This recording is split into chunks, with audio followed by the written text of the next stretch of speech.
नमस्कार, आप देख रहे हैं पीजेस जयपुर। 4 जुलाई की बड़ी खबरें। पेपर लीक माफिया के घर दरबार लगाता था हाथरस कांड वाला बाबा। आधार कार्ड से होती कॉलोनी के लोगों की एंट्री, एसओजी की रेड के बाद मकान बंद। उत्तर प्रदेश के हाथरस में मंगलवार को सत्संग के बाद मची भागदौड़ में अब तक 122 लोगों की मौत हो चुकी है।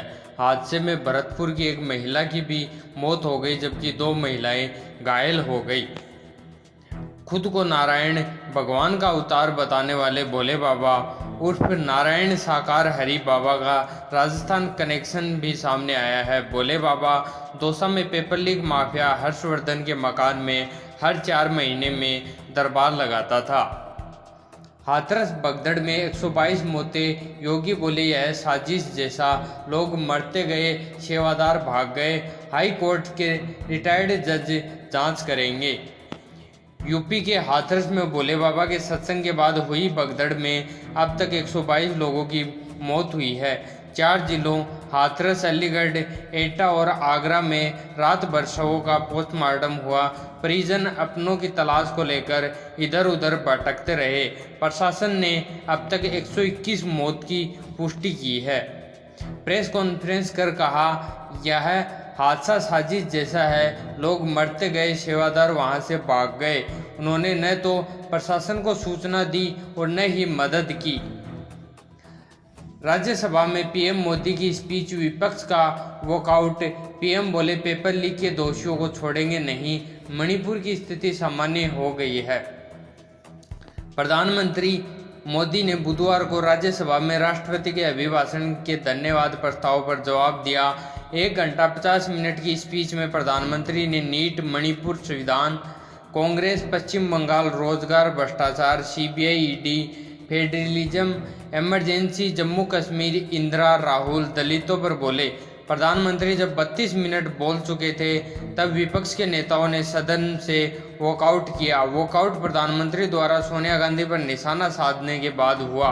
उन्होंने कहा, ये लोग ऐसे हैं जो ऑटो पायलट और रिमोट पायलट पर सरकार चलाने के आदी हैं। वे काम करने में विश्वास नहीं रखते, वे बस इंतजार करना जानते हैं।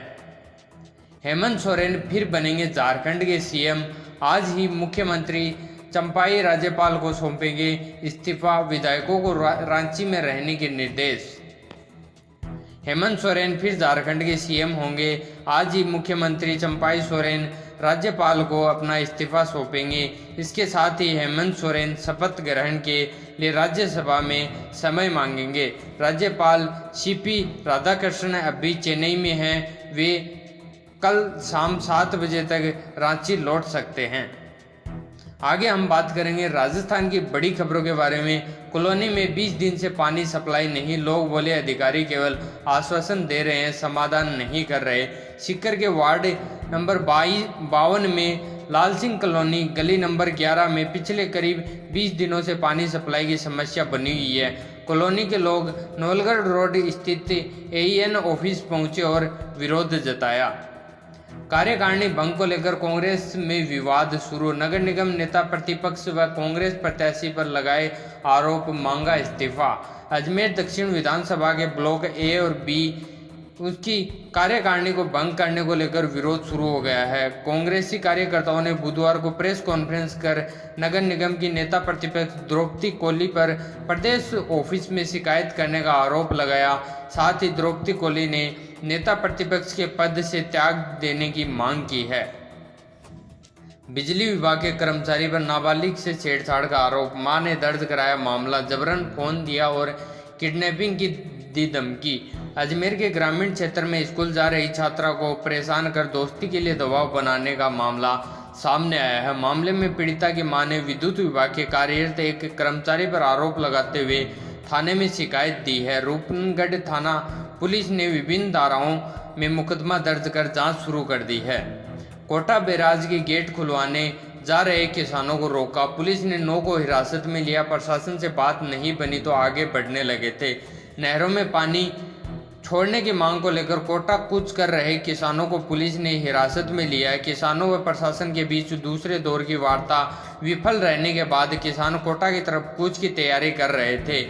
इसी दौरान दोपहर 2:30 बजे करीब पुलिस ने किसान नेता हरजिंदर सिंह, गिरिराज गौतम, नवीन सरनी, जसपाल बल, जसपाल ठाकुर, रामस्वरूप पहाड़, बुद्धा राम चौधरी, निर्मल सिंह, मोहन मरेठा को हिरासत में लिया। शिक्षा विभाग के अवकाश पर रोक, विधानसभा के चलते सभी कर्मचारियों को उपस्थित रहने के आदेश। राजस्थान विधानसभा के सत्र के चलते शिक्षा विभाग के तमाम अधिकारियों और कर्मचारियों का अवकाश रद्द कर दिया गया है। ऐसे में अगर किसी अधिकारी या कर्मचारी ने पूर्व में अवकाश स्वीकृत करा रखा है तो उसे भी निरस्त कर दिया गया है।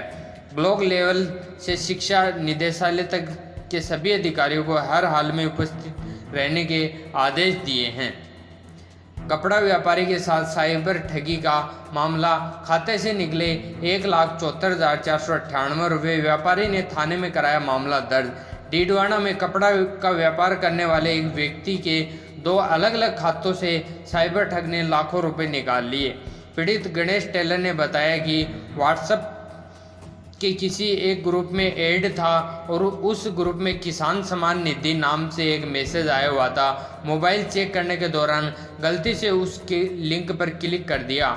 उसके बाद मेरे मोबाइल नंबर के आगे और पीछे के 2 डिजिट लिखे हुए थे और नीचे लॉगिन का ऑप्शन आ रहा था। मैंने लॉगिन नहीं किया।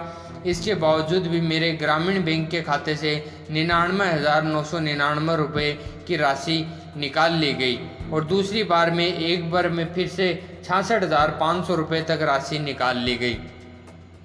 मिड डे मील खाने स्कूल गए बच्चे की करंट से मौत, टंकी से पानी पीते समय हुआ हादसा 16 दिन पहले आया था ननिहाल। झुंझुनू के सरकारी स्कूल में मिड डे मील खाने गए बच्चे की करंट लगने से मौत हो गई। मामला धनूरी थाना क्षेत्र का है। मृतक कार्तिक पुत्र बाबूलाल खेतड़े का रहने वाला था। वह ननिहाल आया हुआ था।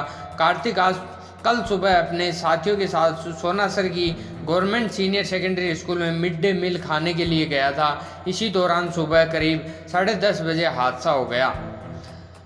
धारदार हथियार से दंपति की गला काटकर हत्या, महिला के प्राइवेट पार्ट पर किए वार। 1 साल से कर रहे थे खेती, खेत में रह रहे दंपति के बदमाशों ने धारदार हथियार से गला काटकर हत्या कर दी। बदमाशों ने महिला के कमर के नीचे भी वार किए। इतना ही नहीं, बदमाशों ने धारदार हथियार से हमला कर महिला के प्राइवेट पार्ट भी काट दिए। वारदात सिरोही जिले के पिंडवाड़ा थाना क्षेत्र में पीपली कुएं में मंगलवार रात की है।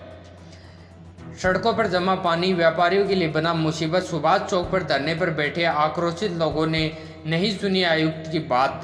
चूरू शहर में बरसात के बाद सड़कों पर एकत्रित पानी व्यापारियों के लिए मुसीबत बन गया है। सुभाष चौक में एकत्रित पानी की निकासी नहीं होने पर बुधवार दोपहर दुकानदार धरने पर बैठ गए, जिन्होंने नगर परिषद के खिलाफ जमकर प्रदर्शन किया। सड़क के 3 ओर रस्सियां बांधकर बीच रास्ते में वार्ड के लोग और दुकानदार बैठ गए। हैदराबाद के फ्लैट में छुपे थे पेपर लीक के mastermind Dhaka Beniwal. Gas supply के बहाने पकड़े गए। सरकारी टीचर शम्मी बरसाना में काट रही थी फरारी। सब इंस्पेक्टर भर्ती 2021 समेत 6 से ज़्यादा प्रतियोगी परीक्षाओं के पेपर लीक मामले में 3 आरोपी ओम प्रकाश ढाका, सुनील बेनीवाल और सम्मी विश्नोई एसओजी की हिरासत में है। बुधवार को जोधपुर की साइक्लोन टीम ढाका और बेनीवाल को हैदराबाद से पकड़कर जयपुर लाई थी। वहीं सरकारी टीचर शम्मी को जोधपुर से डिटेन किया था। तीनों को बुधवार रात में एसओजी को सौंप दिया था। गौशाला संचालक का शव मिला। मौत से पहले बनाए वीडियो, बोला 7 साल से मुझे परेशान किया जा रहा है, जिंदा रहूं या ना रहूं। जोधपुर के गोविंदगढ़ में एक गौशाला में संचालक का शव मिला। सोशल मीडिया पर गौशाला संचालक की मौत से पहले के 2 वीडियो भी सामने आए हैं। इसमें 3 लोगों पर टॉर्चर करने के आरोप लगाए हैं। गौशाला संचालक ने कहा, 7 साल से मुझे परेशान किया जा रहा है। मैं गौ सेवा करूं या नहीं, जिंदा रहूं या नहीं रहूं। जिंदा रहे तो फिर मिलेंगे, नहीं तो गौशाला सभी सहयोग से चलाओ। राजस्थान विधानसभा में भी माइक बंद करने की गूंज, विपक्ष की नारेबाजी, संविधान के हत्यारों का नाश हो, हंगामे के बीच कार्रवाई स्थगित। राजस्थान विधानसभा के सत्र की शुरुआत आज हंगामे से हुई। सदन की कार्रवाई शुरू होते ही विपक्षी सदस्यों ने जमकर नारेबाजी की। नेता प्रतिपक्ष टीकाराम जूली ने कहा कि नए सत्र की शुरुआत राज्यपाल के अभिभाषण से होती है, क्योंकि पिछला सत्र मार्च में खत्म हो गया था। अभिभाषण नहीं होना असंवैधानिक है। जूली ने विधानसभा अध्यक्ष पर उनका माइक बंद करने का आरोप भी लगाया। पहली इलेक्ट्रिक गुड्स ट्रेन पहुंची भगत की कोठी। ट्रेनों की स्पीड के साथ ट्रांसपोर्टेशन होगा आसान, जल्द होगा पैसेंजर ट्रेन का ट्रायल। रतनगढ़ से डेगाना मेड़ता रोड के रास्ते पहली बार लोडेड इलेक्ट्रिक गुड्स ट्रेन सफलतापूर्वक दौड़ाने में उत्तर पश्चिम रेलवे के जोधपुर मंडल सक्सेस हुआ है। अब जल्द ही यहां पैसेंजर इलेक्ट्रिक ट्रेन का ट्रायल होगा, जिससे ट्रेनों की स्पीड बढ़ेगी और समय की बचत के साथ ट्रांसपोर्टेशन भी आसान होगा। दोस्तों, यह थी आज की बड़ी खबरें। ऐसी रेगुलर खबर देखने के लिए हमारे चैनल को सब्सक्राइब करें। धन्यवाद।